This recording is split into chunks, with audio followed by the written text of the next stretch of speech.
The future of talk is here. Power 102 Digital. Good afternoon. This is Hard Talk, Power 102 Digital Wednesday. And today we have as our special guest and host, Fareed Ali. And we have some special people standing by to have a decent discussion as we go along with Hard Talk for today. Good afternoon, Fareed. How are you? Good afternoon, David. It's wonderful to be here. Mm-hmm. We are looking forward to another, if I may put it this way, action-packed afternoon. We are hearing from the National Parang Association of Trinidad and Tobago and having a dialogue with one Joanne Briggs, and hopefully Alicia Jagasa could join us. I'm seeing Miss Briggs quietly in the background. Maybe if she is in a position to put on her camera and microphone, we can. Hello, Miss Briggs. It's wonderful to see you. Hi, good afternoon, everybody. Thank you, Farisa, having me. Good afternoon, Power One or Two listeners. Digital. I always forget the digital part. Good afternoon, everyone. Thank you so much. Thank you so much. I've been trying off airs for a few weeks in order to pin you all down to a time and date, and it's never too late. It's never too late. We're still within the midst of the festivities and the season, if I may put it that way. Yes, yes, we Uh, are in the. so, Miss Briggs, what I wouldn't want it to really the conversation, part of the conversation that I wanted to have with you all is I've always in my own realm here try to highlight local culture on some level and try to highlight the causes that you know that comes with promoting local culture. Let me say the same thing in another way. What attracted me to your association is the fact that there was an article carried in the newspaper where Ms. Jagasa cited that the Parang Association of Trinidad and Tobago was in need of a home. And that struck a chord with me because if I were to parallel the experiences of other organizations in the steel band movement, we recently saw Highlander Steel Orchestra acquire property, not just land, but they acquired a structure. And within that structure, they can not only host their band in terms of storage for instruments and to accommodate band practice and performances, but it's a cultural center, so to speak, where they can actually uh, present the music literacy part of the steel band music um, syllabus, if I may put it that way. And it all lends itself to a learning environment and a nurturing environment to assist the cultural expression that is steel pan music. Um, our discussion today is in what way is the National Parang Association of Trinidad and Tobago seeing that acquiring a piece of property is going to lend value or add value to what uh, your cause is. Maybe we can begin at that point, which to me is the high point, and then we can evolve the dialogue along the different areas thereafter. I'm seeing Ms. Jagasa there. Ms. Jagasa, if it is you're online and you can join us by way of your video and audio, it'd be wonderful to have the tag team of you and Miss Briggs together. We are streaming live, so it would be for the benefit of it would be for the benefit of the viewing public. Thank you for your presence. So Miss Briggs, maybe you can start seeing that you were there first. Well, I know that Alicia would like to speak more on it, but I would just start and let the president take over from there. You're asking what benefits there would be for the National Parang Association to have some semblance or have its own structure, its own home.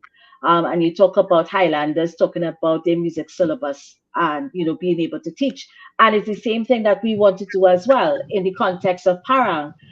We have a next generation of paranderos coming up.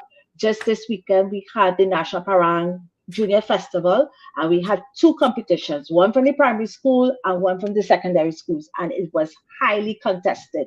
So the fact that we had so many students performing the art form within the space of 2 days, and the dedication, and of course the presentation. You're talking about dresses to the hilt, all kind of hairstyle, and fancy headpieces and stuff. You realize that there is a dedication to the performance and the preservation of the art form. So it is only fitting that moving ahead, we cannot leave them behind. We want to encourage these students to become part of the seniors. And the only way they're going to understand or appreciate the art form is if we have a home where they are able to see all the stalwarts from before them. If it is, they have a room where they could come and have music lessons, whether it's quattro, guitar, mandolin, marac, box space. And it also means that there is a space for paranderos, for the seniors to mentor the juniors. And that is basically what we would like to have for Home for Parang. So it's more than just saying, yes, we have a stage and we have a center for performance. It is a holistic point of view that we are able to pass on the art form when we are gone, that there's a next generation of paranderos carrying it on. And possibly I could toss it to Alicia now, who could add to the discussion on what we mean by a home for Parang. Welcome, Ms. Jagasa. I thank you for making yourself available to us. It's wonderful to see you. You're a national icon. So you could only add value to our program by being here. You just lift my profile a few notches. I saw it above the rest this afternoon. Well, thank you so much for having us. I want to say a blessed evening to you and all your listeners and all of Trinidad and Tobago. But I want to give Joanna a little fatigue here and give you all. I was here first, you know. I was waiting in the backstage. I get Yeah, bumped and out. I found the I wrong house. you're Parang the wrong Okay. house. I get bumped off and she come on, yeah, so we good know. We good Yes. know. So I was there before Joanne, right? But it's always a pleasure to be talking about Parang and wanting to take it to the level that we are, as Joanne was saying, that we are able to impart the correct history, the correct Hispanic history, and the correct history of Parang. Now, so many times we hear people will go all over the country for information and not come to the National Parang Association of Trinidad and Tobago. And we want that space to be the hub for everything that is Parang. Everything, everybody who's doing research, sometimes even the ministries, NALIS, they're looking for information. And we are the ones who should be poised to provide that information to the general public, not just the general public, but international researchers who are coming to Trinidad and Tobago. But let's talk about sustainability. The idea for the National Farm Association is for us to become sustainable. For us to become sustainable, there is absolutely no way we can continue to have events from January to December outside where our overhead cost per event is over $100,000. Correct. It is almost impossible for us to sustain that. So our idea is if we have a space of our own, we will be able to save some of that monies that we are going outside. It's not that we won't be going to the communities, but when we have to have workshops and when we have to have other events, as Joanne was saying, we can do it at our home. In that way, we are opening up a space, one, for employment for our paranderos, a space not just for our paranderos, but for community to come in because our intent is to operate from January to December. We don't we don't want to be boxed into a season anymore because we look out there and we see parang in everything that you're doing. You're having a birthday celebration, you have parang. You're having a wake, is parang. You're having a wedding, is parang. Everything is parang. It's just how we present it in the different season that is very important for us as paranderos. So we want this home that we are talking about to become a tourist attraction so that when tourists coming in, that this our home will be a space for them to visit. So visit Trinidad, visit TNT, can now have another space to come and experience our Hispanic culture. And our parang is part of that Hispanic culture. So we're really looking at our sustainability plan and becoming the hub for all things that is parang. You use very strong language when you talk about not just the space, but it seems like what you're describing is you're looking for a headquarters. Um, That's correct. because a space is one thing. From what you're describing involves so many other things. Um, let me put it this way: a lot of people would associate Parang with that period before Christmas and up to Christmas Day, Boxing Day. Perhaps they'll do a little more life through the course of Boxing Day, and by the day after that, that's the end of that. That's Um, from what you're Mm. describing, where you're saying that there's space for paranderos even at wakes at birthday parties, it mhm. adds a different realm, a different dimension to the the lay person's interpretation of parang. There are people who associate it as a Christmas thing. Uh, Yeah. we associated with the food that comes with Christmas, pastels and and fruit cake and rum, and when it done, and then it's carnival from the day after Boxing Day. Uh, That is why we are here to educate because we have that problem. So like for Easter, Easter parang was something that was at there was a time when it started to grow.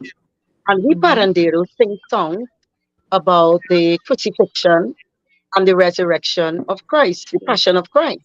mhm. Mhm. And a lot of people, sometimes you would hear those songs being played, and you know that it's not appropriate for Christmas, but because it's parang, they just lump it into Christmas, Yeah. right? Mhm. And that is where we as an association come in, where we are the ones to educate the public that these parang songs are not to be played at Christmas, but they are really to be played at Easter. We also have songs on Republic Day, but you wouldn't hear those songs. I remember when Daisy did Life story of um Trinidad. like like Life so they're story saying of. that. Yes, Mhm. it's talking about Trinidad's independence. Now, you Yeah. independence Day will come and go, and you will not hear songs Let's hear like that. it. Re- Republic Day will come and go. We will not hear songs like that. We It will all not hear lumps up Daisy for Bose. Christmas. Mhm. That's correct. We will not hear Daisy Bose, hooray, hurrah, until Christmas time comes, because hooray, hurrah, it's parang, and all they know is in Spanish, and it should be at Christmas time, Yeah. but there are a lot of music that because of that ignorance, which we all are ignorant in some form of fashion, but it's all because we don't have that knowledge. We would say, well, everything that is parang must be lumped into September, as you say, to Boxing Day, really. Yes. Well, Yeah. I would imagine that us in the media has a big part to play in that miseducation that is in the public space, meaning that we in the media play parang music for the Christmas season. We more or Mhm. less define that we associate the music with the season, and then we take it off the airwaves when post Boxing Day, and shelve you all until another occasion.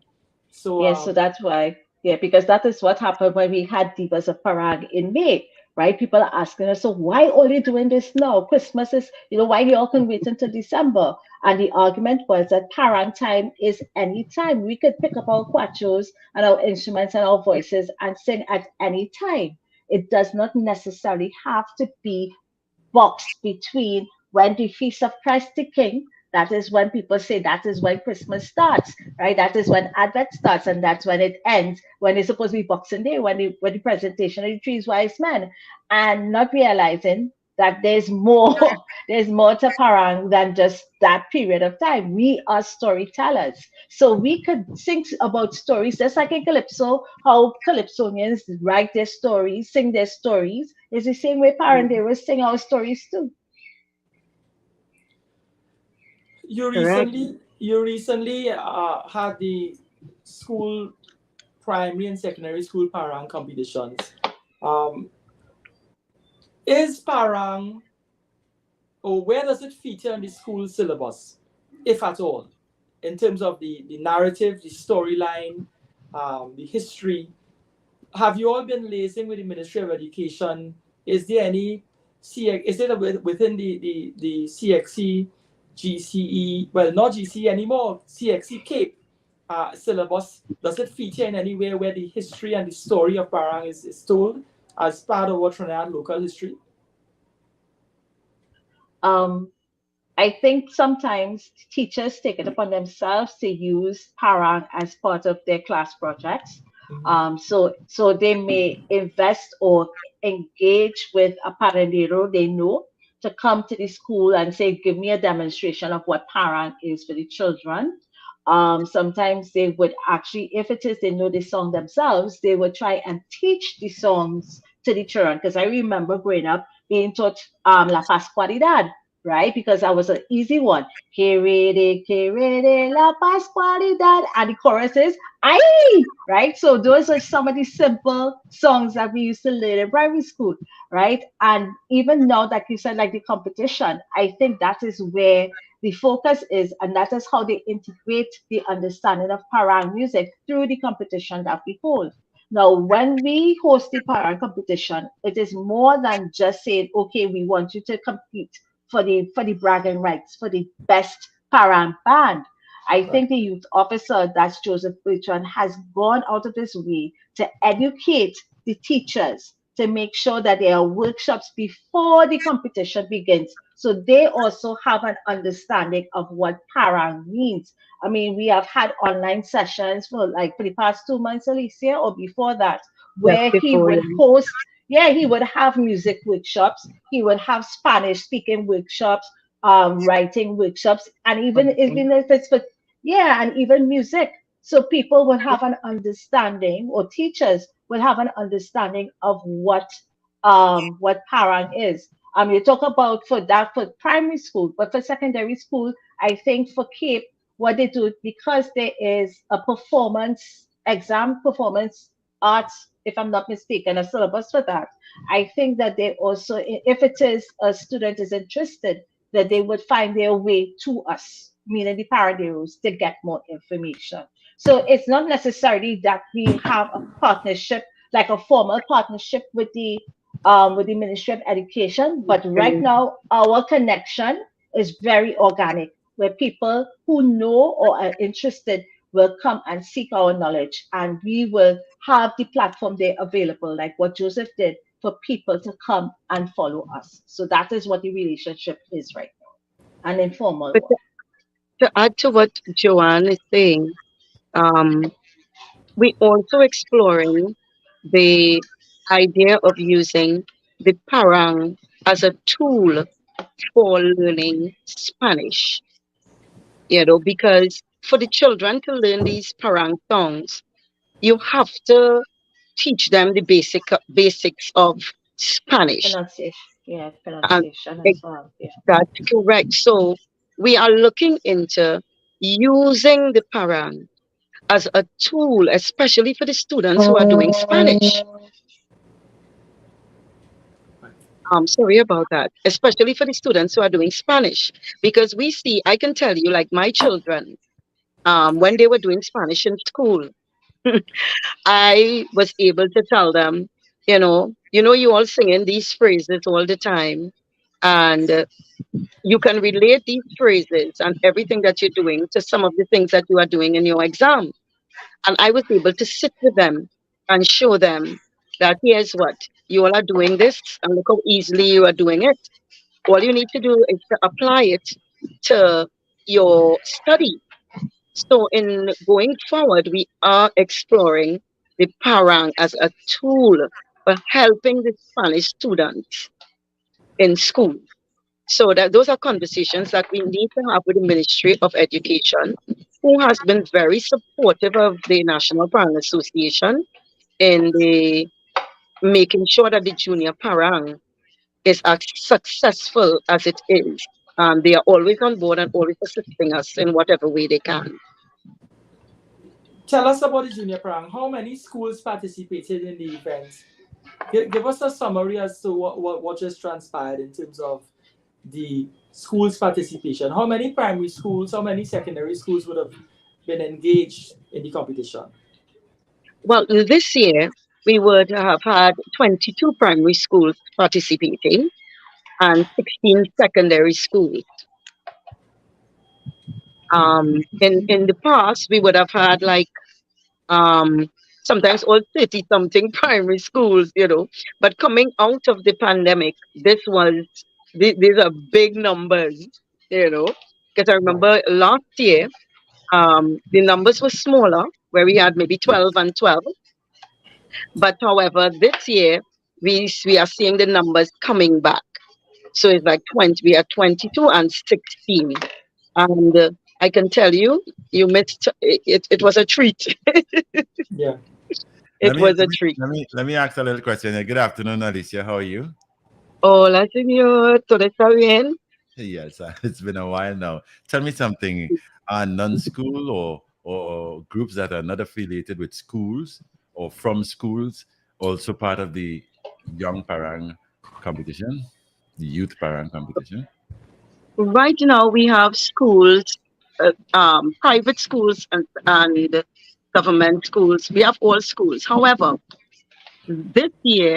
last year, we started to put things in place where we could include youth groups within the same age group category of the primary school and the secondary school level. It has not come on board as yet, but we anticipate that next year that may be on board because we are now having more and more community groups showing interest in being a part of the competition. Okay, great. That sounds good. Yeah. Free. When you say that there are 22 primary schools, that's a lot of schools. It means that's a lot of school children of a very young age showing a very intricate and intimate Understanding. fellowship and understanding with the music. Correct. And saying that, recognizing also that there's no active part of the CXC and Cape syllabus that really addresses parang and the music on in a more direct manner. It means to say that the interest is being generated somewhere else, and the children are adopting it. What have you all been doing, seeing that you don't have the benefit of a school syllabus supporting you? What have you all been doing to stir that interest among the school children, and both at the primary and the secondary level? Because clearly things are happening in the background very quietly. Well, our youth officer, Joseph has been quietly putting things in place to ensure that our presence in the school keeps growing. So right now, we have mentorship programs in some of the schools, not all, where different paranderos will go to the schools. But right now, we are putting down, let me say, I don't want to the foundation is being laid to have a similar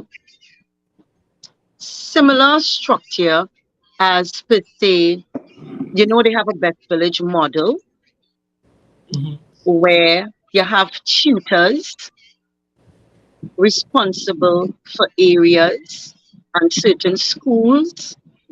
So we are actually, the youth officer and the team, we are putting together a proposal to bring forward where we can adopt that type of program where we will be able to reach more students because of that program. Now, we are limited, of course, because of funding. So what we do have, a lot of the people who work is either we work for free or the schools pay individually. So we are hoping that on a national level, this is adopted where we will be able to impact more of these young people. So we are putting we are laying the foundation.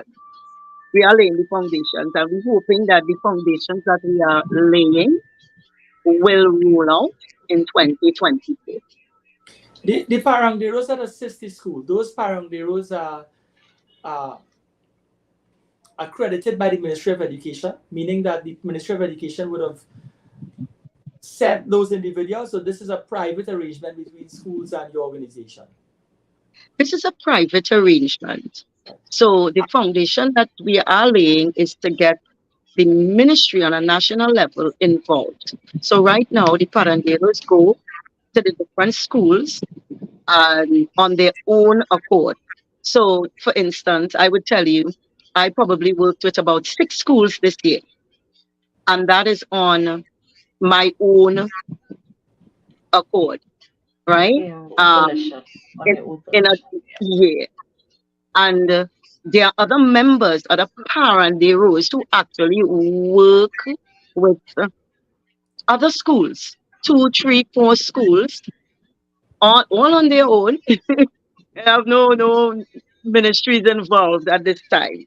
But in going forward, we are really hoping to get the ministry involved in ensuring that we are able to sustain such a program for the paranderos themselves also, because we do it, a lot of us do it for the love of it.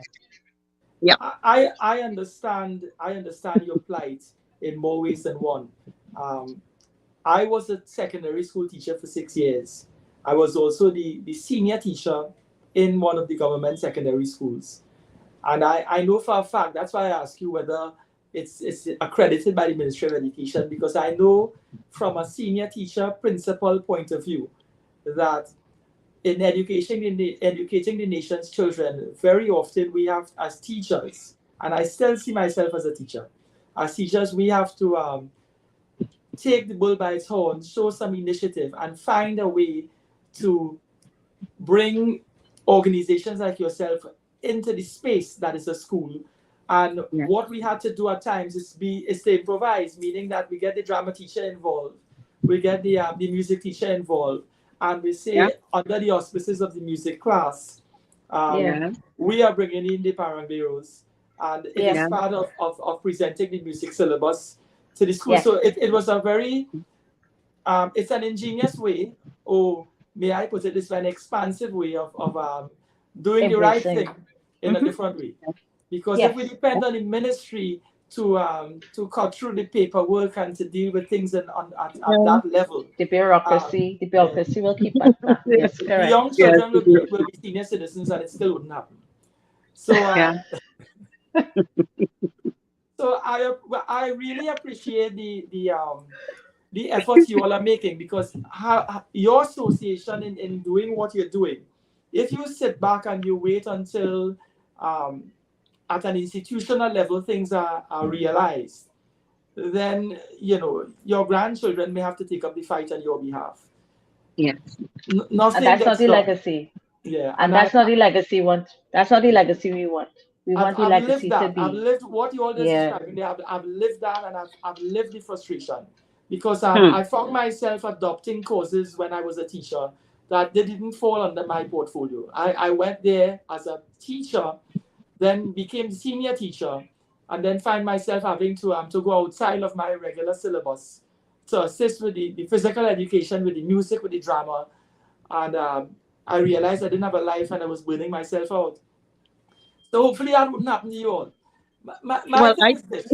I have reached that point. Yeah. I I have reached a point where I'm telling them, I say again, all in. I don't think I could do all of this anymore. It's so much to extend oneself. But the thing is, the children wouldn't allow you to retire. When it is Yeah. you start when you start waning and you start uninvolving yourself, the children notice it and they come to you and say, we want this done and we want that done, Yeah. and sooner or later you don't want to disappoint them. I've been there. I've been there. Now But I can I can relate to tell, like, the yeah. Go ahead. today the Ministry of Education, they had this pavement parang for the youths, for the young paranderos who Primary just came school. out of primary schools and secondary Yeah. schools. So they will be featuring different school groups on a Friday evening, on a Thursday, different days of the week. I think it's 2 days or something. The next time they're having one is Friday, twice for the week, Wednesday and Friday. But one thing stood out to me today was a little girl when she was finished performing, just before refreshment, she watched me and said, Miss, I real happy, Miss. And I just watched the child and I could only, my heart just full because that's what it's all That's it. about. That Yeah, that's it. experience for them. She said, Miss, I real happy. I said, she said, yes, Miss. And then I said, okay, well, I ain't feeling that tired again. Yeah, at least you know that the work that they put in, you know that something Yes, is happening. You know, yes. something is One something little is parent. ignited.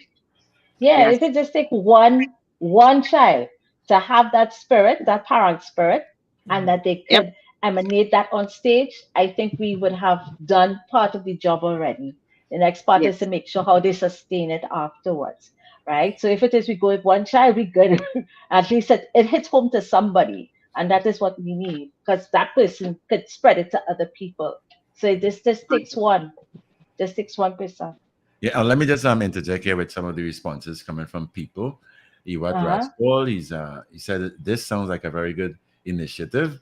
Alana Simmons, she says these days the Ministry of Education require principals to seek approval for anyone entering schools to assist in the curriculum. She went on to say, I need to fill out a form just to get a speaker for my graduation at a primary school level. So we Yeah, understand the the, bureaucracy. The the bureaucracy Yep, is painful. yep, It is yeah, yep. painful. it is. Yeah. Mhm. That's true. Have you all begun, or do you all have the air of the Minister of Education? Do you all have dialogues with the minister, with personnel in the Ministry of Education, where you could sit and have a conversation like we are having now, and you can make representation as to the need for parang education through the syllabus? Yeah. Yes, we do. We do have the air and support of the minister, both Minister Dolly and also Minister Lisa Morris Julian. They are two ministers who have been open to these type of conversations and the development of this aspect of the culture. So it will be very easy for us to have that type of conversation with them and to actually watch this aspect of the art form blossom in the way that we would like it to in the education system.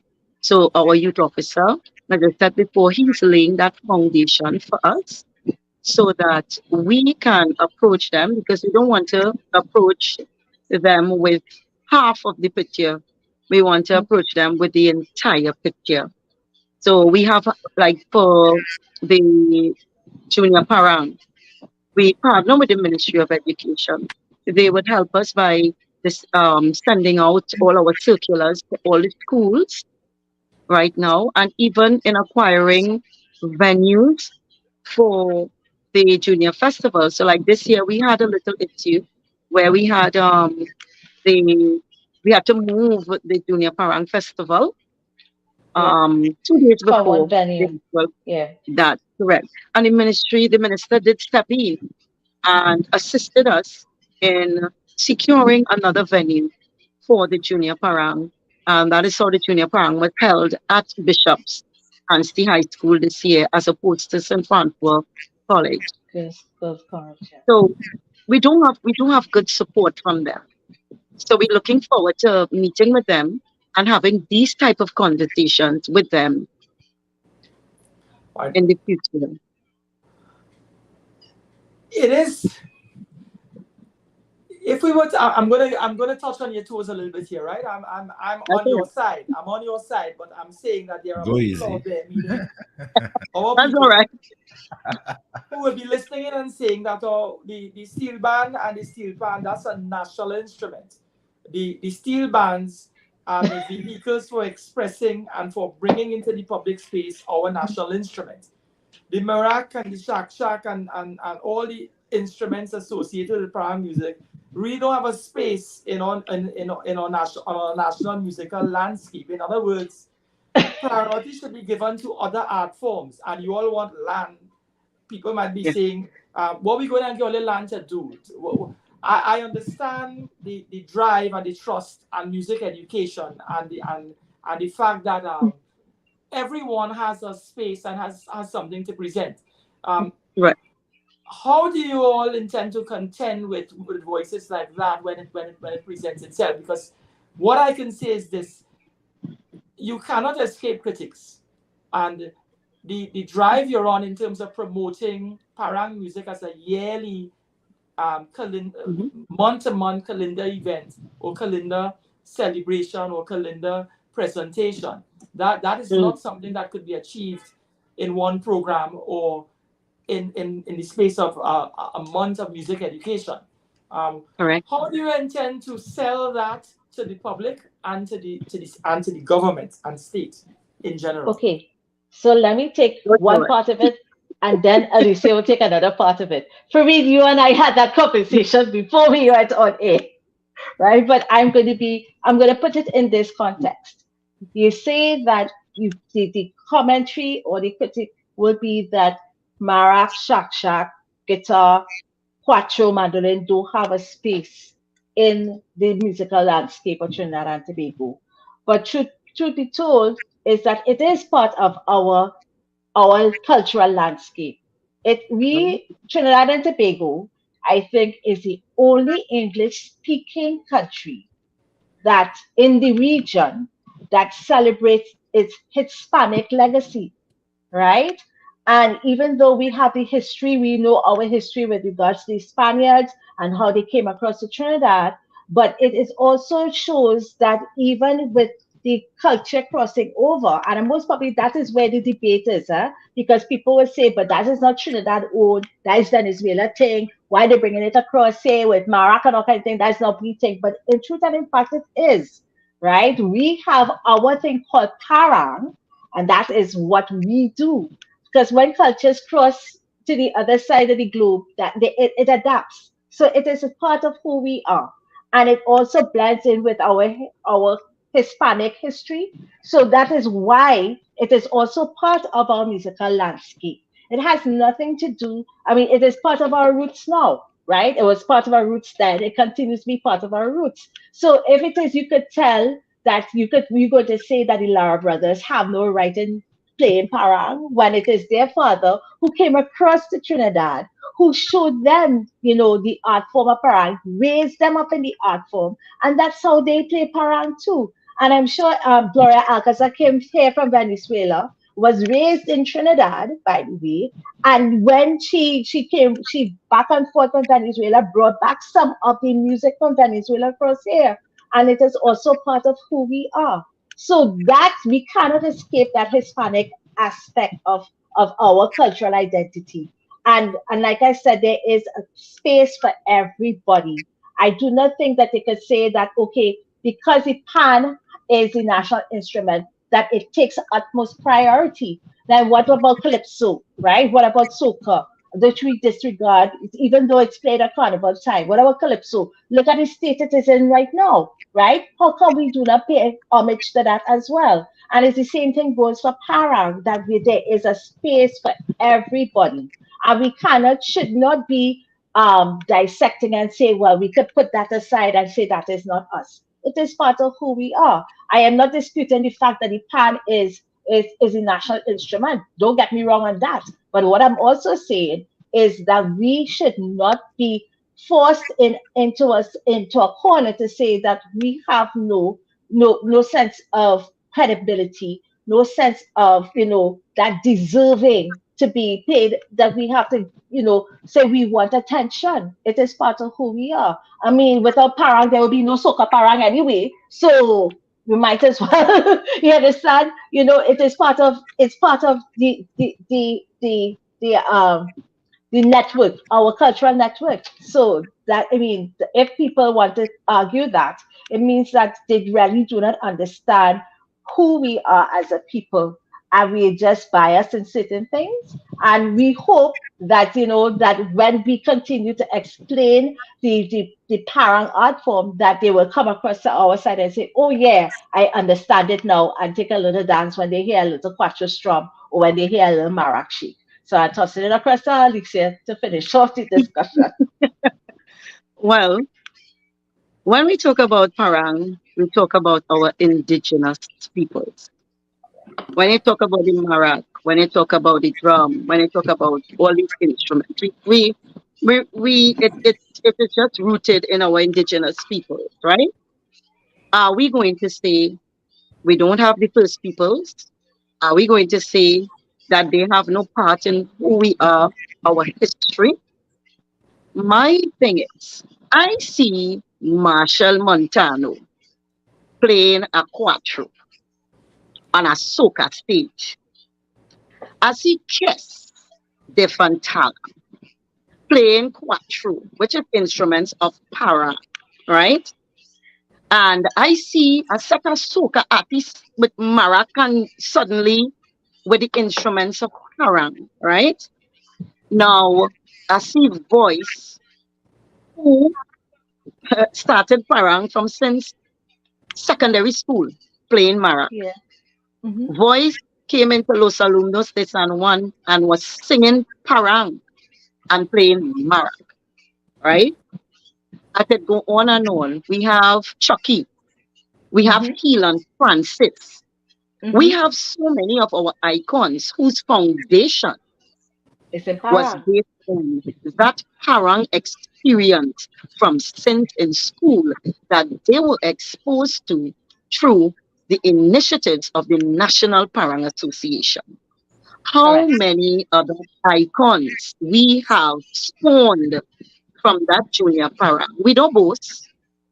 We don't ask them to do drops first. We don't ask them to write letters of recommendations for us. But we can go around Trinidad and Tobago and pull many monarchs and many soca artists who we laud and everything, even the pan players.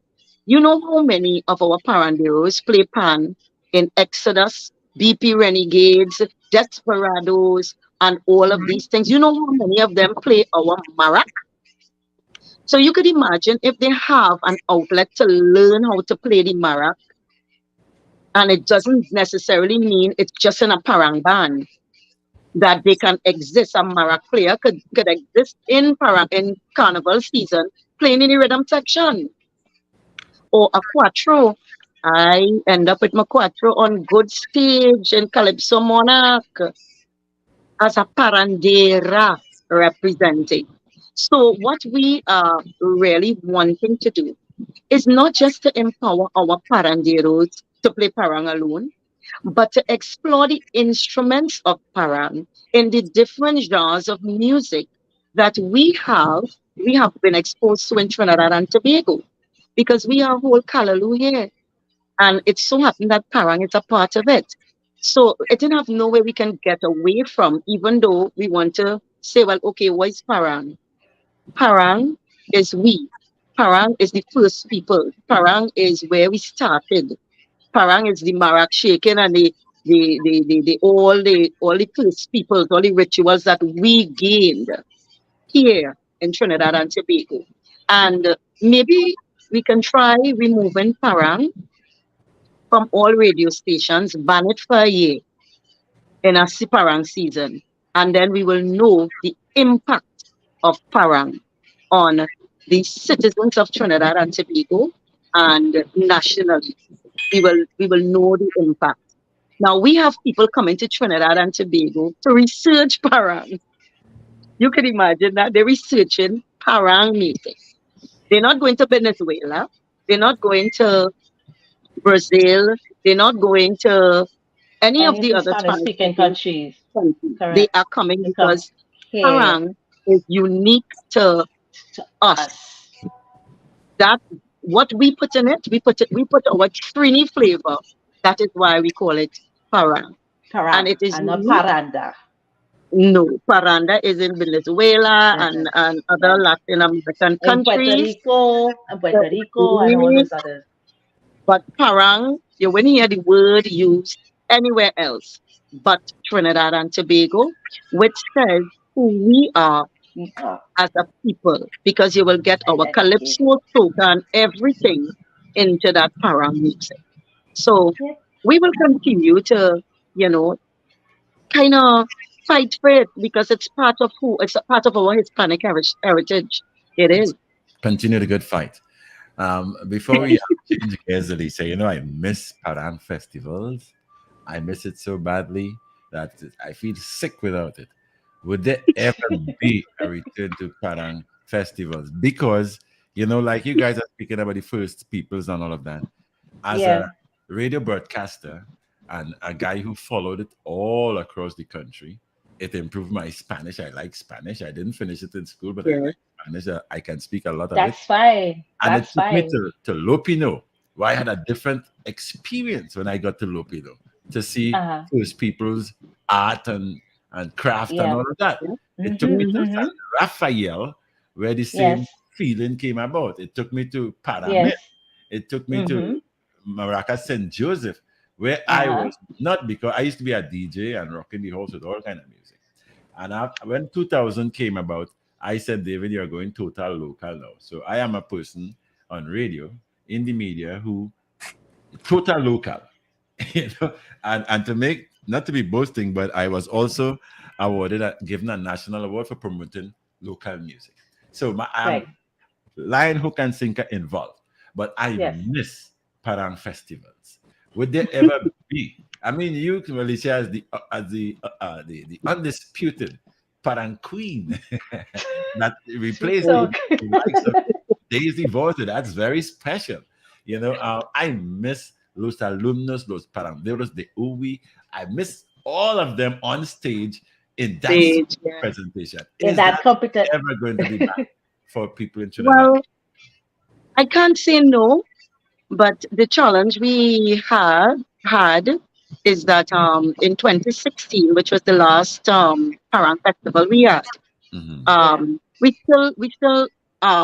we are still waiting for we did not get the prize monies to pay the winning bands.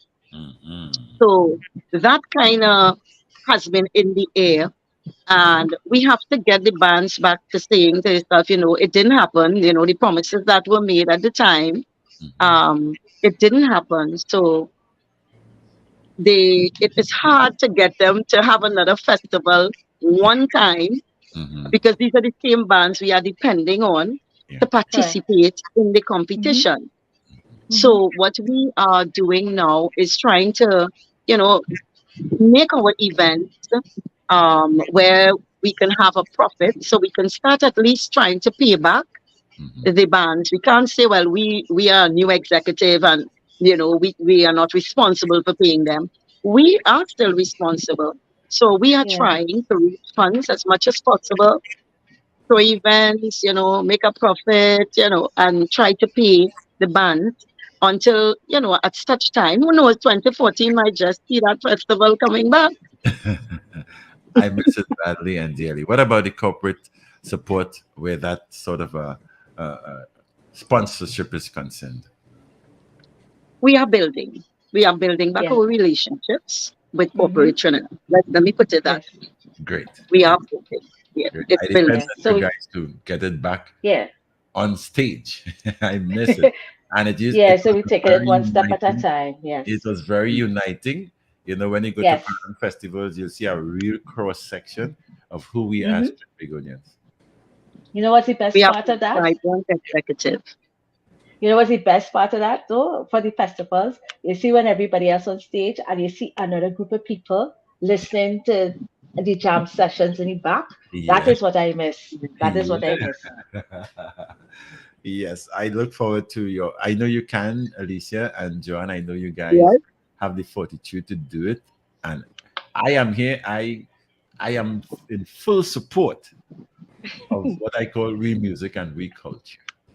Great. But Great. we Glad for have a the support. vibrant executive, David, Yeah. of young people Mhm. um, Mm-hmm. who love Parang, and they have decided, look, we want to come on the executive and try to make a difference. Yeah. And they are working hard to build the association and to build the art form. And I was talking to a media personality some time ago, and Farid said it. We depend on the media. We depend heavily on the media to, highlight all our plights, all our the good things. I know they're writing not so good things, but Yeah. we depend on the media. And Yeah. I really want to thank the media. I said it already for the week that I really want to thank the media because it's because of you all we are we are being seen a little more now, that Yeah. people are recognizing that there is a Parang Association. And this is something that fills our heart at Christmas time. This is something that is important to us as Trinidadians and Tobagonians. And it's because of you all sensitizing the public on what is happening that we are actually we're starting to make some inroads. So programs like these, radio programs, newspaper articles, TV, radio, we depend on you all for these things.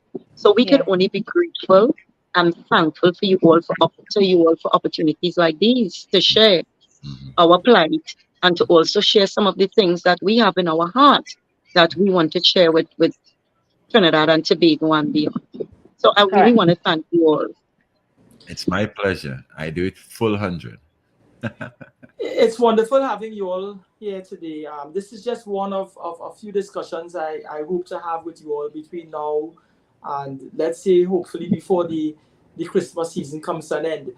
It Yeah. also means that in the same breath, I would be seeking you all out in the new year. So I'm not limiting you all to before Christmas. There's an after Christmas experience. And Yeah. that, There's when, no, when I invite you there's all no again, yeah. yeah, There's no Christmas in July, and yeah. Yes. I've been privy to have spent some real quality time in Parliament because I'd known some people there and I was very close with them, and I can remember going to Parliament in August, and there was a bar where the harvest used to be held at first. Yes, At Yeah. this, yes, yes. I saw a guy coming on the hill. I don't know what kind of bike that is, but he was coming on the bike with his quattro on his back. And before you could say Jack Robinson, the bar exploded with Parang music in August. So Yeah. there's Christmas in I July am now, not surprised. and I'm not I would surprised really at like to all. see Parang music impacting that Christmas in July new initiative Yes. Well, I hope that I'm seeing you all at the launch of the first Parang tent tomorrow night. tomorrow night. Yes. Where and Tomorrow night at La where? Jolla State, at La Jolla Auditorium, St. Joseph. That's where we will be. Nice place, nice place. Yes. Yes. Okay, okay. So What time does it start? 7:30. The gates open at 7:30. 7:30. So we want you all. Yeah, we want people to come down. Great, great, great. Fantastic. So that's good to hear. That's good to hear. So thanks again. What I will be doing, I want to evolve the conversation on another occasion. There's this notion of authentic Parang music and we have what we call Parang songs. There seems to be a distinction between it. For lay persons out there, people say Parang is Parang and all music is music. So No, that's not true. And we laugh, we chuckle. there's a new thing where there's double accent in the Parang now. And Yes. I want you all to dissect that, but not today. We'll raise that No, but when you come on to the another tent, occasion. Fareed, when you come to the tent, you are going to get some of that dissecting because we intend to dissect some of those things that we are hearing out there about everything that you hear is as Spanish is Parang, double Yeah, answer, everything. So yeah, we would yeah, be dealing with those things in the tent, yeah, doing yeah. So demonstrations and yeah. yeah. What So I people hope you wouldn't all say we do. come from highfalutin parent school. Yeah, go ahead. No, That's what somebody told me the other day. Somebody told me that I went to highfalutin parent school because I tried to explain them there's a difference between soca parang and parang. And So yeah. is the difference. There is a When you difference. all get the piece of land, don't do like a certain organization and hold on to the land, and it's 12 acres and years pass by and nothing being done, and you promising you go build something and it never built. Nah, nah, nah. Maybe what you Nah. all should do is make a play to get piece of that land in Sin City. We'll make Right? See if you Why get is Sin he City like is this? prime real estate, you know. I Prime Yeah. know real that. estate, and you don't have traffic jam to deal with in Port of Spain.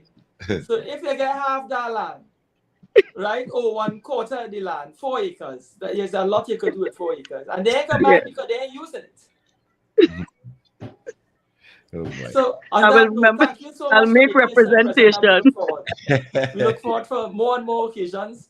And I Yes. promise you, you'll have a voice here beyond the season and into the new year. So we'll get some continuous assessment from two of you all once you're Right, available. Yeah. great. Yes. I'll Yes, let you know Sheree. when we get the land. I'm looking forward. I'll pick up the papers daily until you all get it. Thank you very much. Thanks Thanks. so much. Enjoy the evening, All right. and Thank thanks you for all making for yourself having us. available to us. It's been a pleasure Thanks listening, for having Yes. us. and I will Thanks for continue. having us. Buenas Yeah, I'll continue Thank to you. put up Okay. Buenas tardes a todos. Yes. Thank you so much. Thanks Okay. again. Gracias. For the listening public, we had the pleasure of having two executive members of the National Parang Association of Trinidad and Tobago join us this afternoon in Hard Talk.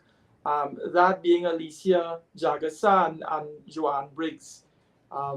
The Parang Association of Trinidad and Tobago have been voicing their concerns in the public space, needing a forum for the development and the evolution of Parang, not only as music, but the art form and the benefits that it brings in terms of introducing us to in a deeper way to our Spanish ancestry and so on, and helping us develop our ability to converse in a different language, that being our neighbor's language. David, we could say no longer it's our neighbor's language. With 100,000 plus Venezuelans taking up residence in Trinidad in more ways than one, the language has come home to roost, as we say. So it's more relevant. I'm hoping that Mr. Ballantyne could, if he's there in the wings, he can put on his mic and Yes. Mr. Bali Ballantyne, please, thank you. He's Because on. my mic is on. Yes, yes. If it is Mr. Ballantyne, you want to join us by way of turning on your video. Wonderful. Now we could we could place a youthful face to an older name. All right. It's really good to see you. Thanks for taking the time to join us. Thanks for I'll be having me, honest with man. you. Thanks for having me. Yeah, I'll be honest with you. I've been trying to reach out to you for some time, and I called a few people. Eventually, my mind took me back to your brother in the business, Gregory, GB, Gregory Oh, Valentine, and his I said to brother myself, his brother in name only, but we're very close. He's not my brother really, but he just we just carry the same surname. good. So I called him, and he said, "Yeah, man, I know how to contact him." And I must Yeah. say that you were very receptive when I called you, and I said, "You know what? Let me see if I could lure you into joining us this evening." And you made yourself available. So I want to say thank you so much for the space that you've afforded us this afternoon. Let's get into where have you been in terms of within the past few years. I don't want to say you've gone silent, but maybe younger exponents of the art form like Voice and Chucky, and they would have stepped into the arena, and they would have been occupying a space in terms of the arena, the calypso music that you once occupied in the same company of let us say Black Stalin and GB, Crazy, Scrunter, Baron. This was the era Super Blue before he became Blue. He would have been Blue Boy before he became Super Blue. So where have you been? Have you been writing music writing songs for other musicians, other No, Calypsonians? I've been writing for myself and singing every single year. Just that the luck, the luck was not there. Okay. I've been very unlucky, but I've been writing, producing, and singing every year. I sing and attend, with the exception of the pandemic. Right. Well, you know, we tend to associate artists and performance and performers with their music. When I was talking to David McIntyre earlier today, I almost said that we getting Lucifer this afternoon associated. Remember that hit you had, Lucifer, in And your reference. Lucifer in powder form. Yeah. And Please, then hold on. You're telling me again, Lucifer? well, we associating the music and the song with the artist. All So right. on the tip of my tongue, it's like, again, Lucifer. Then realize that the song is Lucifer, the artist is Bali. All right. You could have find another name. I was song name Honey. You could have said again Honey. Say again. All right, father. You can say again. Tell us something about what is your view in terms of the music that is available in this space now, in the soca music arena, in the calypso arena. I'm very mindful of the song that you wrote, so I guess you expressed it through song. That walk us through that. What are your feelings in terms of the material that is out there? Because when we hear some of the classic material that you would have produced through the years, how does it compare? Meaning what we see and hear now, how does that compare to the catalog of music that would have presented itself in the 80s and the 90s? Do you think that there's an evolution away from that sort of music that you produced and that artists like yourself did? Well, let me put it this way. In the past, we just had the calypso, right? I will deal with the calypso first. Take for instance, last year, we had one of the best calypsos I've heard in a long time. That was done by this boy, Helen Francis, calypso. In the past, we just had calypso to deal with. Now we have calypso and the soca. The soca is given more prominence in terms of they do a lot more production than calypsos. I have heard just beside my song this year, I've just heard 2 other calypsos. Where on the other hand, I have about 40 or 50 soca songs that has been released. And one of the reasons that has caused that is because of the soca get more airplay than the calypso and then get more push. In terms of quality, this year, I can't comment much on the calypso that I've said before. It's just 2 other songs I've heard. But this year, I find the quality in the soca is fantastic. I mean, this girl, Nadia Batson, she's in a class by herself. And even the song that I was singing now that caused the controversy with all the anthem, in the song. The song is a beautiful song. I've heard Patrice Roberts. I've heard Ricardo Drew, College Boy Jesse, and I hear some real beautiful songs. You know what I'm saying? In terms of the calypso now, I'm looking forward to hear Maria Bola. I'm looking forward to hear Helen Francis again, Chucky, because they haven't really come out this year as yet. I'm really didn't hear much calypso this year, so I'm waiting to hear them. But in terms of the quality in the soca music, I find it this year especially is very good. When we look at are you of the view that the calypso, as in terms of its ability to express and speak to some of the social ills, some of the issues that we deal with on a day-to-day basis in this country, crime, to deal with some of the causes, which is fundamentally looking at if we look at Panchin Bego and the fact that it's evolving in a direction where we have a female as a leader now, there is space for different things. Things are changing. The landscape is changing. The calypso, when we listen to the calypso over the years, in years gone by, in decades gone by, through the medium of calypsos, many of the social ills, many of the issues that people would have had, or calypsonians would have had, or the society would have had with the way our public figures conduct themselves, was expressed in song. Are you of the view that there's less of that that exchange taking place now, that the calypsonians of this current time, or the contemporary ones, aren't really addressing the real issues? Or Yeah, not really. I believe there still are. The difference is they could have afforded to go in the studio and record these songs, and these songs were played on the radio. To put out money now to go and invest in a song that dealing with these social issues and not getting it played on the radio is basically wasting money.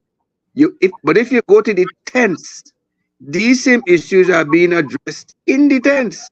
You hear these issues, the social issues, the crime, the everything is being addressed in the tents.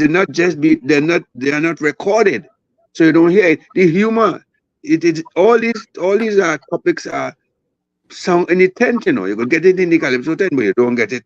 Then calypso are not going to put the money to record these songs, and just to waste the money, because to go in the studio now with at least $6,000, right? That is just the studio part of it, and the other parts. Now, added to that now, to go and make a video. We see all these soccer artists making videos, but to go and make a video with a calypso, you ain't sure you'll get play on the TV. So the issues are being addressed, but they're just not being recorded, because when they're recorded, it's not played on the radio.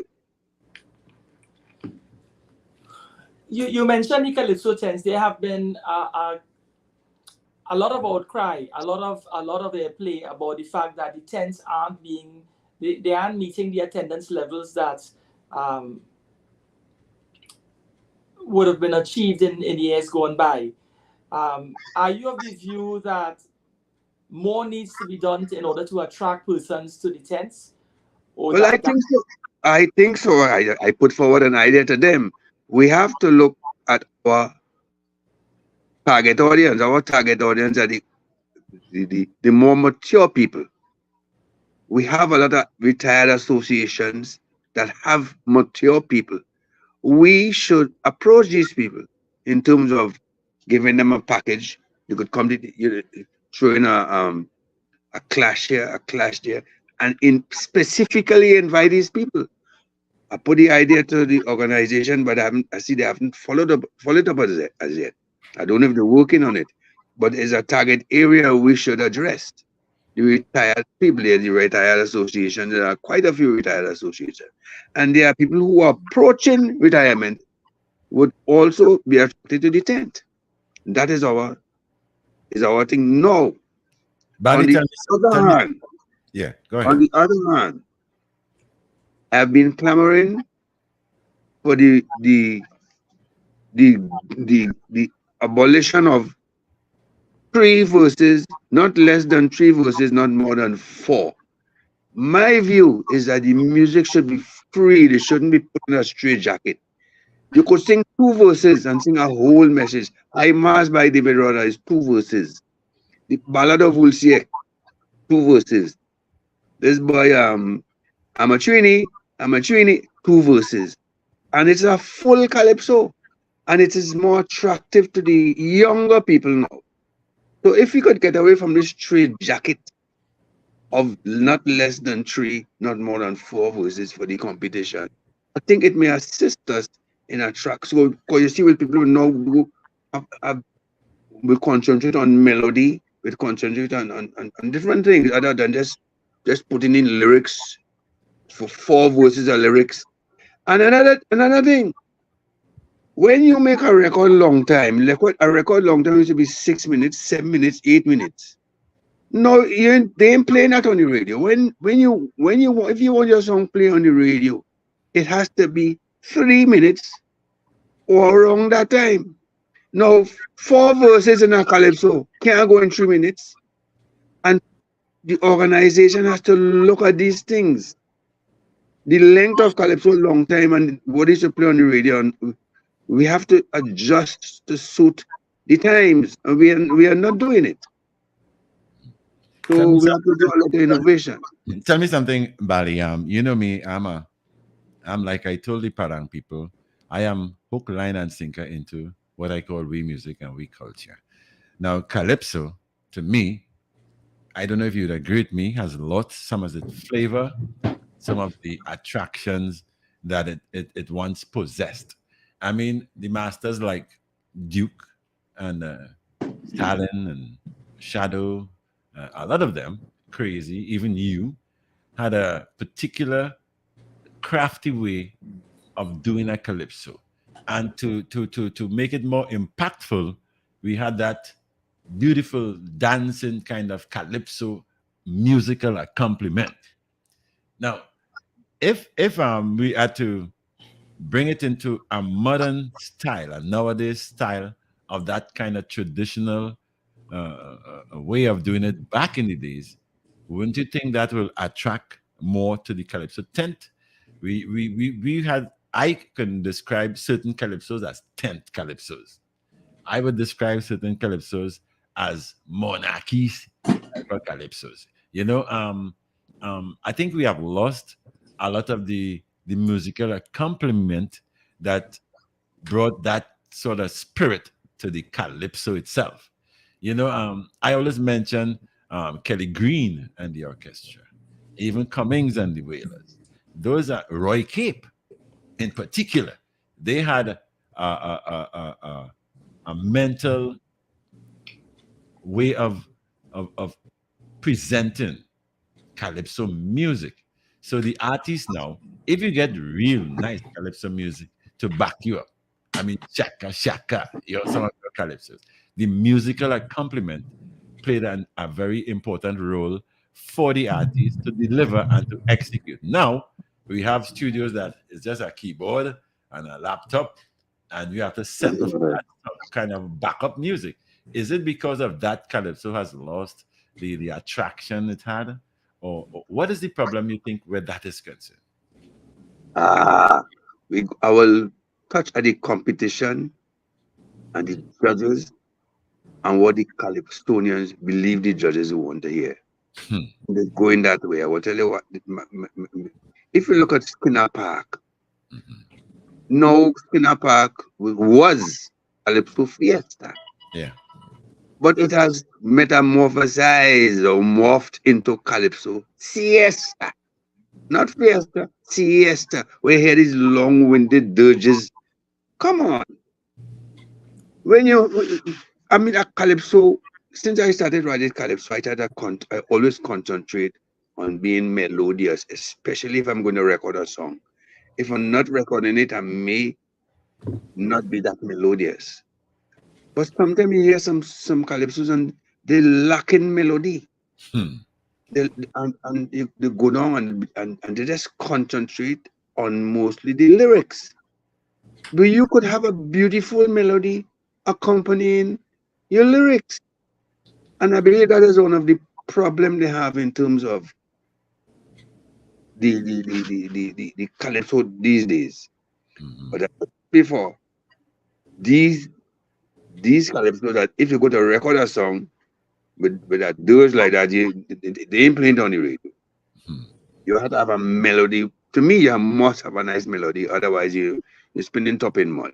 Exactly. And that is lacking a lot in the art form at present. Yeah. Lack of melody. You spoke about Skinner Park, Bali. Skinner Park was the acid test ground for Calypso. I'm not even putting it as who will qualify for the March Grand Night, the finals, okay? Skinner Park, the people who patronized Skinner Park were real lovers of calypso. They can tell you, as we are talking now, about the melodious sort of delivery of the music, and which will assist the artist to execute better. Because I know if the band is playing top of the line calypso music, the artist in a safe place to deliver. Now, back in those days, you couldn't come to Skinner Park with no soft thing. They will let you know one time. There were certain posses, as they call them. The St. Margaret's posse and different posse armed in the front there with the placards. When they hear real Kaiso, you see Kaiso, Kaiso, Kaiso boy. If it's not of that level and quality, trust me, the next thing is toilet paper or in skin and all of that. Now, I'm not saying that is good. I don't welcome that to the showcasing of Calypso at a mega celebration like Skinner Park semifinals. What I'm saying is that the kind of Calypso that goes to Skinner Park now, Bali, my heart bleeds this year. I want to know, well, who chose those Calypsos? I have nothing against the artists and them, but you see, when it comes to that level, okay, I have signaled out 3 Calypsonians who did not make it to the well, one did not make it to the Skinner Park at all. Stephen Marcel recorded a song called What Kaiso Used to Be. All right, in that we had nice calypso melodies, and he presented and executed the song well. Eunice Peters had a song, Shine the Light, which I think she executed well, and the music was super too. They made it to the semifinals, but did not reach the Savannah. Enrique, he had a calypso Ting Brung. I mean, listen, that is Kaiso, Kaiso, Kaiso. That is where the Calypsonian, as the mouthpiece of the people, the underprivileged, the people who live in poverty, the people who are under pressure and complaining on a daily basis. That song says it all. He didn't even make it to Skinner Park. What is the criteria you believe are being used or is being used to select semifinalists? Far more to reach the grandstand of Queen's Park Savannah. Well, I used to say something a few years ago. Like they just put the names in a hat, throw it up, I'm not fall down, force it, pick it.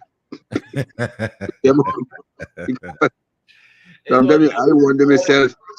I heard Trini a couple of years ago in the semi-final with a masterpiece. And he didn't make it to the final at all. A masterpiece. That was a masterpiece. Mm-hmm. And he didn't make it to the final. So sometimes you wonder what is going on. Yeah. Sometimes you go with crowd reaction. And sometimes the crowd react to dotationist too, you know. Of course. Of Make it course. in the final. I see some make it in the final with total dotationist. But the antics it was yeah. The Skinner Park experience now for me is a big picnic, a big lime. Because some people, they're not even concentrated on who's on stage. You know when they will start to react to who on stage? When they say super, super, super blue, because he's coming with the up-tempo calypsos of yesteryear that mashing up the place still today. right. You know, but when I see a set of lamentation now, a set of things what I call calypso songs being presented in an arena like that, which we know is the acid test ground for you to get to the grandstand of the Queen's Park Savannah, the big stage, or to be left out if you don't have that quality. Now I see that different ball game. I have a real problem with that. Oh, they have some slow ones. Beautiful, you know. Look at Helen Francis. Yes, Mighty That's was a big song. Mighty. Yes. Chalky, anything Chalky go up there and sing. It's forgetting. You know what I'm saying? There are slow ones that mashing up the place. Yeah, I agree. Maria Bola, she just stick her head. I don't know.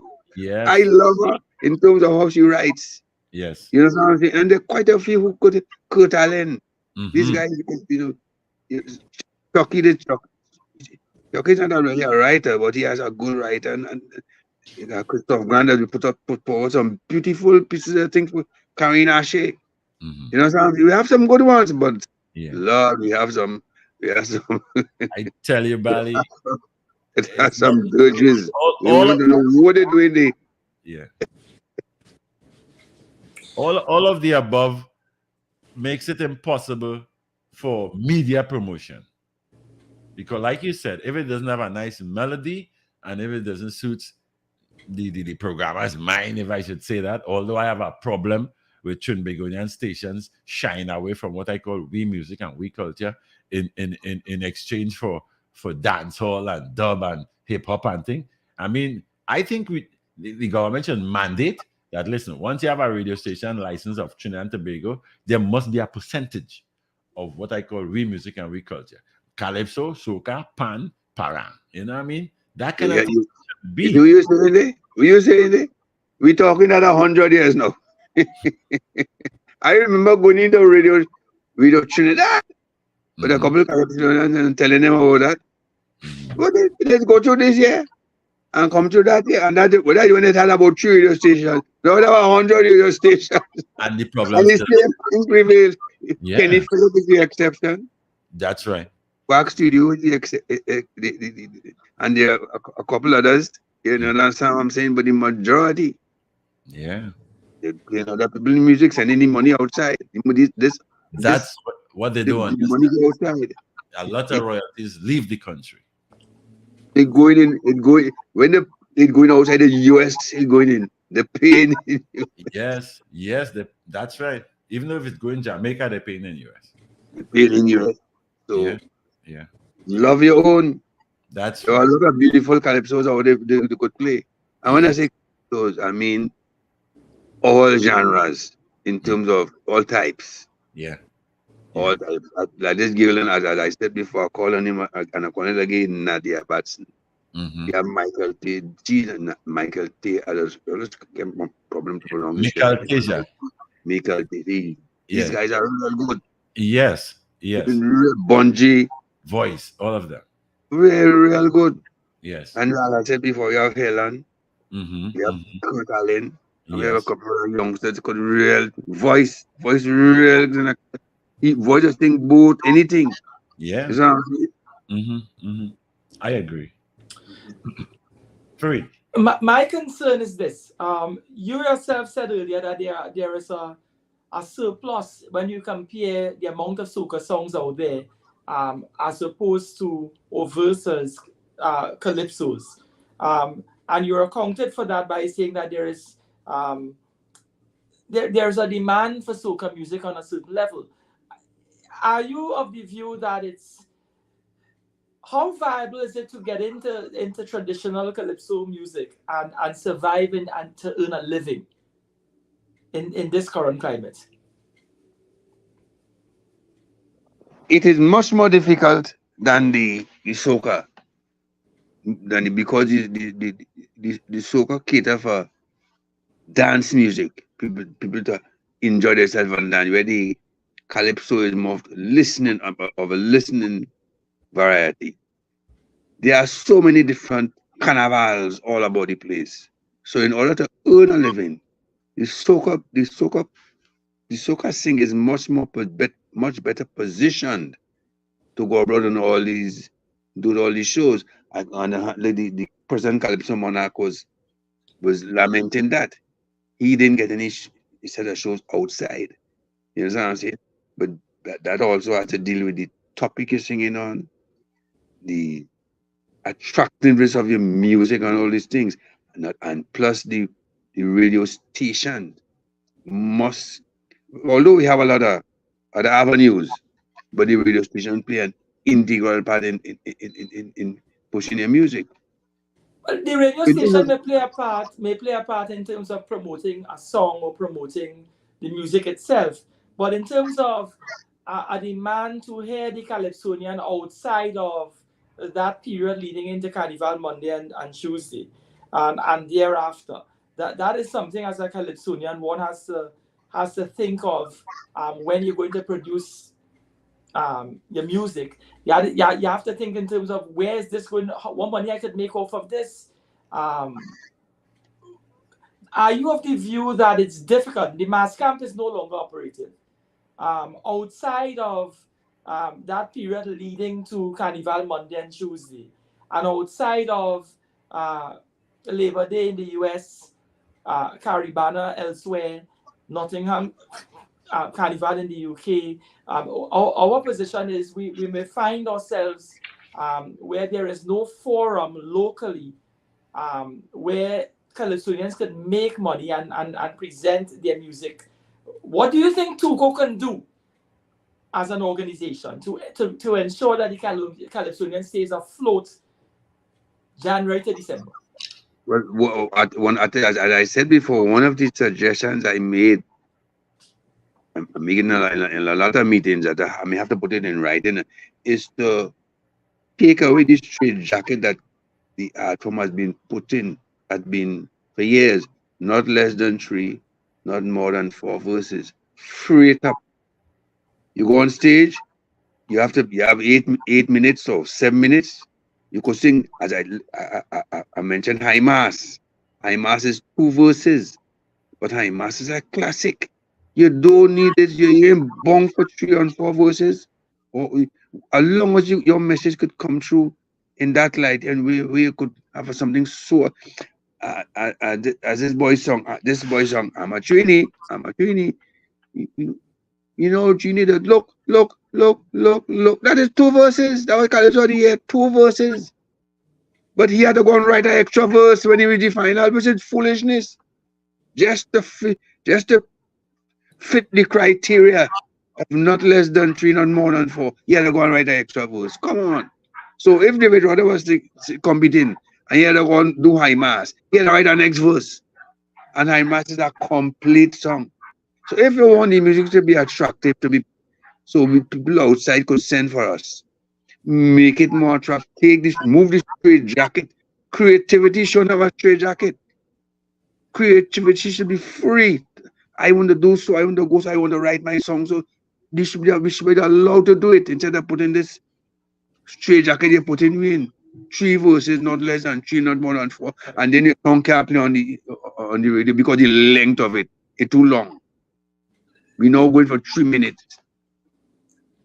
David and myself have speculated about your observation from where we stand. You being involved in Tuco on the level that you have been, and you being somebody very senior, have you been able to get traction when you ask that question? No. No. Because I would imagine that you could represent that position better than us who stand in the bleachers or sit in the bleachers watching in. When you deal, most are going to laugh. When you talk about traction, he has no idea saying that. So obviously, I haven't gotten any traction on that. There's still really not less than 3, not more than 4 verses. Right. Because Olatunji's song Engine Room, that didn't take him all the way to the Savannah, and that was one of the more infectious songs of the last season.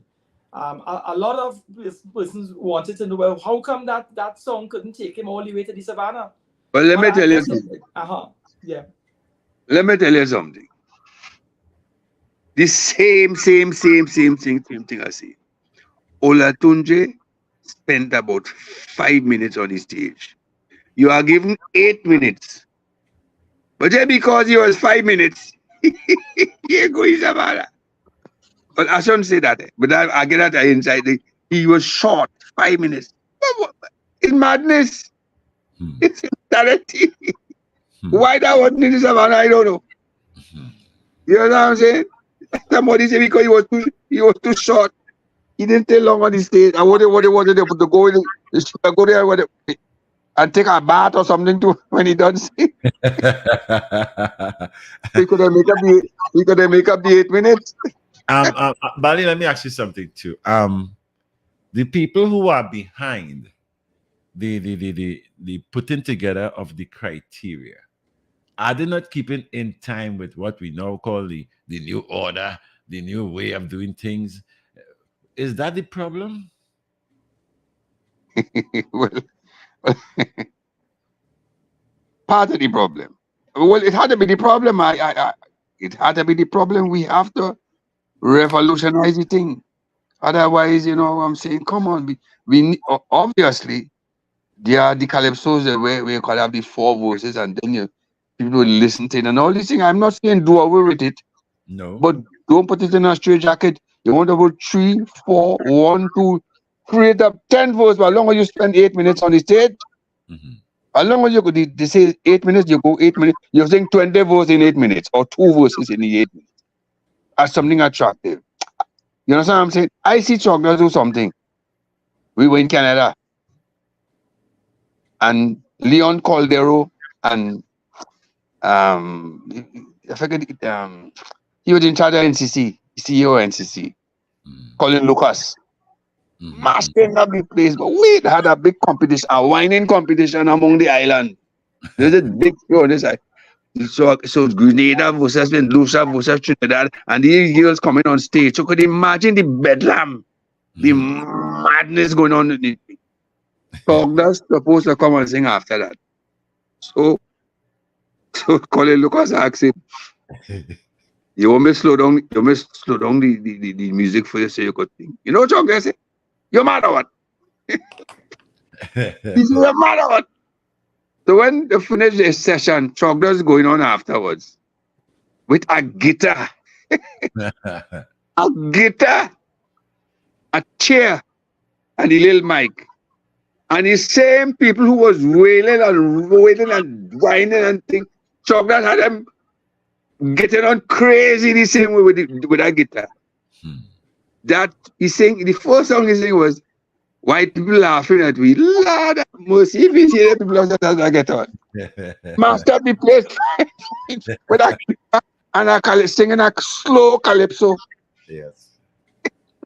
It have artists who could do that, Mhm. right? But yes, still no. I going after that crowd. Me ain't going with no guitar. I gonna sing something fast. But because people like Chalky Mhm. in a class by himself. Yeah. Chalky in a class by himself in terms of that he could go anywhere with the calypso and sing it and mash up it. But very few of us could do that. Hmm. I depend on a nice melody. So when you say I go out there, people go jump up because I'm a nice melody. Yeah. We can't have you here, Mr. Ballantyne, and not invite your opinion on something that is very topical right now in the public space.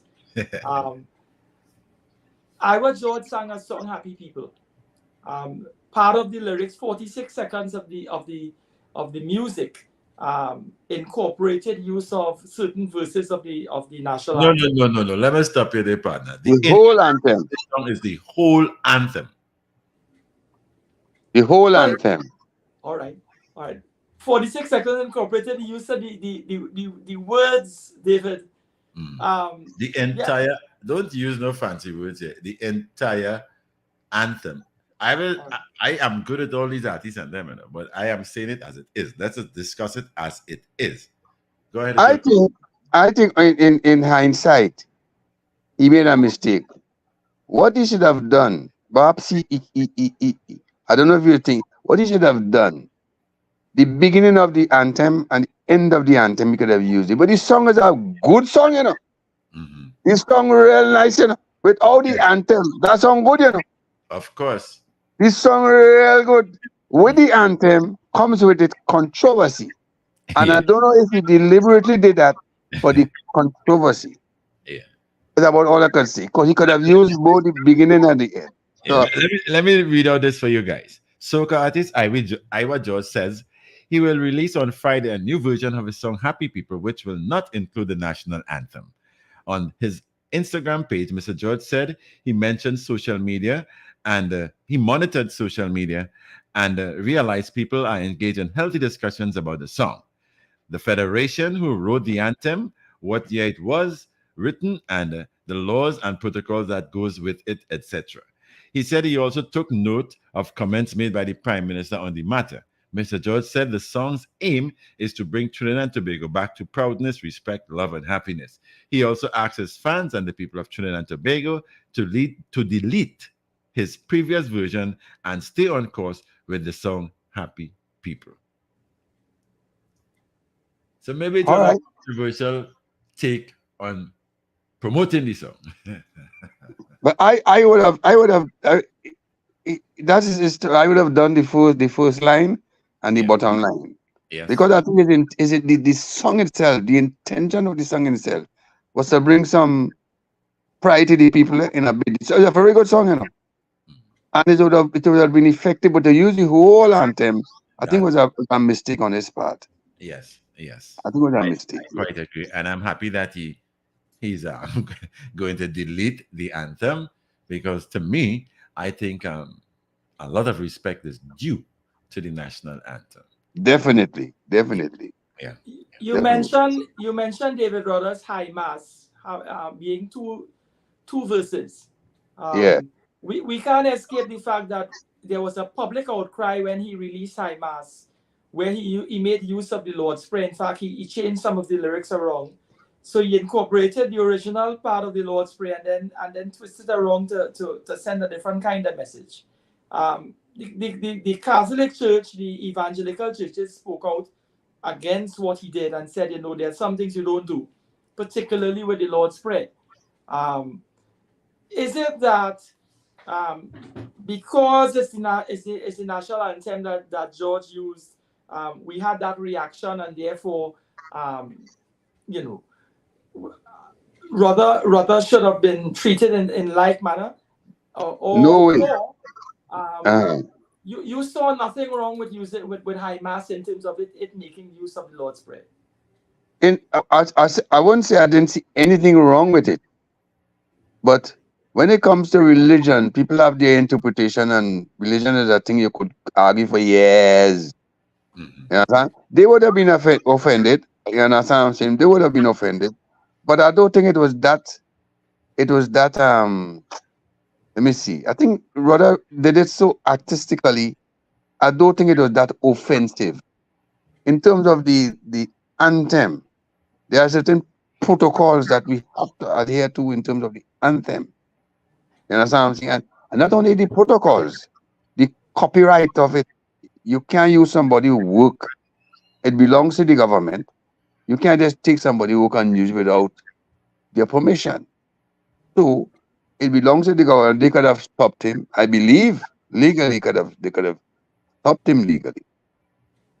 I don't think the Catholic Church could have stopped rather legally. Mhm. That's what I'm saying. There's a big difference there. Another thing with the anthem, it commands you to stand at attention across all religions. It implies or it should impact on every single citizen of Trinidad and Tobago to stand at attention.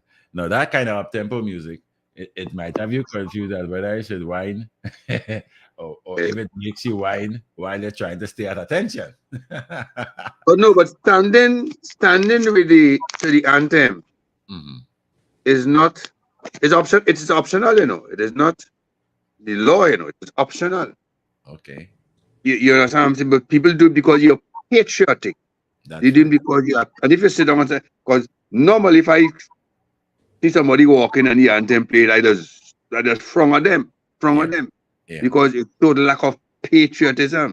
yeah. You understand what I'm saying? But Yeah. it is not illegal. Right, right, right. I understand that. Mhm. I understand that. Let me just mention some people here. Farid, Mr. Raj Paul, avid and religious listener to the programs on afternoons here. Alana Simmons, Miss Ingrid out there in Tucson, Arizona. Nice to have you guys commenting and listening to the conversation here. Let's continue, Farid. When we look at the steel bands in Trinidad and Tobago now, a lot of them have been using older songs as their panorama piece. We saw when Black Stallion sang "Black Man Feeling to Party," that was not in any way utilized by the steel bands in terms of expressing it through the national instrument in its time, meaning that when the song was sung. However, Renegades took it many, many years after, and it took them all the way to their 12th Panorama title. What is your view in terms of Pantenbago allowing steel bands to take a song from yesteryear rather than the current than from the current crop of music that is available. Do you think that that's a healthy thing for the development of the music, or Well, do you think that's a backward step? is it not? It is not a backward step because they have been doing that for years. It is not now they're doing that. You see, there have been a dearth of pan songs. When I say pan song, a song that is suitable for the pan. A lot of these soca songs not suitable for the pan. They don't have the movement. And I could afford to say because about 18 of my calypso has been beaten on pan. So I know nothing at all about writing a pan song. Mm-hmm. They do have the calypsos are not being played on the radio for them because they want a popular song. I have a couple of songs that I'm sure it could be played on pan, but it wasn't played on the radio. So they have to go back in time to get something because the ones that are played on the radio now is not that conducive to pan. They're beautiful and nice and sweet, but they're not they don't have enough movements in it for the pan. So they have to go back to get songs. Does Tuco have workshops where they help train these young writers or people like GB, who's still with us because we lost Merchant, we lost Devines.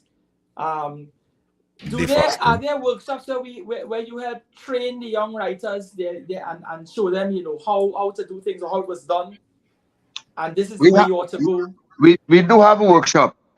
We do have workshops. We haven't had because of lack of funds and the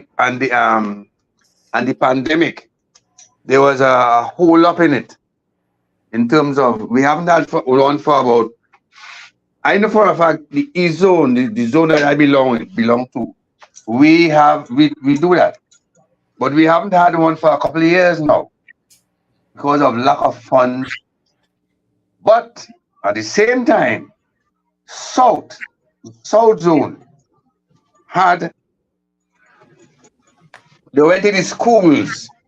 I'm not sure if they were doing I'm not sure if they were doing a workshop, but they went to the schools this year, about 3 schools down in South. But I know for a fact that we used to give workshop every year in August to the school children, teach them how to write calypsos. We used to have different people coming in to teach them the instrument. Myron Bruce is one. We had KV Charles, and we used to go in and teach the children the art of writing. Some used to teach the art of getting into the business part of it. We haven't had that for the East Zone for the past 4 years. I hope it starts back next year. One of the problems we had was lack of funds, right? So I hope it starts back next year. But we do have things for people to learn to write. Right. And I really hope that it carries on again. Mm-hmm. We have a few minutes left. No. We hardly have time left for it. Yeah. Let's touch on one point before we wrap up. Yeah. One of the observations I've been making is that so many of our Calypsonians have passed, and when they have done so, the state has to get involved in terms of facilitating their burial and that transition period. What is Tuco doing, and what is the organization doing to look after the Calypsonian, and in terms of putting things in place, whether it's insurance, whether it's to look after their health needs, rather than they find themselves, I don't want to say begging, but seeking public assistance or government assistance? Well, Tuco has a welfare officer, and the welfare officer does a lot of work in terms of providing for the sick Calypsonians. Sometimes they get a provider that come and take care of them. In terms of burial, they would assist in the burial of Calypsonians also. Tuco does a lot of work in that respect, in taking care of the Calypsonians in time of the need. They really do a lot of work. They really do a lot of assistance in that. All right. Okay, before we close off, I want to thank you for that calypso you did this year. I think it said a lot of things that have been said about the calypso singer writer and the calypso who sings what's people write for them. I don't have a problem with that either. I want to thank you for that big times. We'll chat again. Yeah, man. Yeah, man. Thank you so much for making yourself available. We'll give you some more time and space on another occasion. Yeah. But it was lovely having you, and it's great seeing you. You continue to live in good health. Yeah, man. Thank you for having me, right? Okay, so much. it's been a Enjoy pleasure, your man. evening. All right, good. Beautiful. And thank So, you for listeners, we had no other than Mr. Ballantyne, Errol Ballantyne with us, better known as Bali. And we look forward to another week when we can address another hard talk topic. Thank you so much, and blessings to you, David. Okay, thank you so much, gentlemen. That's it for today's edition of Hard Talk, Power 102 Digital Wednesday.